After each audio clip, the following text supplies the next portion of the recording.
Saudaraku, berikut daftar klasemen sementara Proliga 2024 Putri putaran pertama usai Jakarta Pertamina Enduro ditumbangkan Jakarta Popsi Popolwan pada Sabtu 4 Mei 2024. Daftar klasemen ini dihimpun berdasarkan hasil pertandingan Proliga 2024 di sektor putri yang berlangsung di Gor Jatidiri, Semarang malam ini. Laga yang menyuguhkan persaingan antara Jakarta Pertamina Enduro versus Jakarta Popsi Popolwan yang memberikan perubahan dalam daftar klasemen.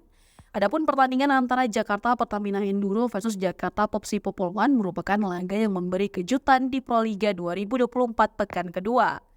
Pasalnya Jakarta Popsi Popolwan berhasil menumbangkan Jakarta Pertamina Enduro di Proliga 2024 putaran pertama. Lewat pertandingan yang berlangsung 3 set, Jakarta Popsi Popolwan dengan pemain handalnya Irina Voronkova mencatatkan kemenangan dengan skor set 3-0, yakni dengan poin 25-13, 25-19, dan 25-20. Kemenangan tersebut tentu memberikan kekalahan pertama bagi Jakarta Pertamina Enduro sepanjang Proliga 2024. Tanpa kehadiran Giovanna Milan atau Gia yang mengalami cedera di bagian pahanya tersebut mempengaruhi performa Jakarta Pertamina Enduro. Sehingga Jakarta Pertamina Enduro gagal melanjutkan tren positifnya sebagai tim yang tak terkalahkan. Sementara Jakarta Popsi Popolwan kini menjadi satu-satunya tim yang belum mencatatkan kekalahan sepanjang pertandingan di Proliga 2024. Kendati demikian, berdasarkan daftar klasemen terbaru, Jakarta Pertamina Enduro masih kokoh di puncak dengan total 9 poin dari 4 pertandingan.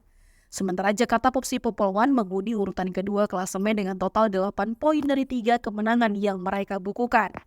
Berikut update klasemen sementara tersebut memberikan persaingan ketat antara Jakarta Pertamina Enduro dan Jakarta Popsi Popolwan di puncak dengan selisih 1 angka. Berikut daftar klasemen sementara Proliga 2024 Putri per Sabtu 4 April 2024.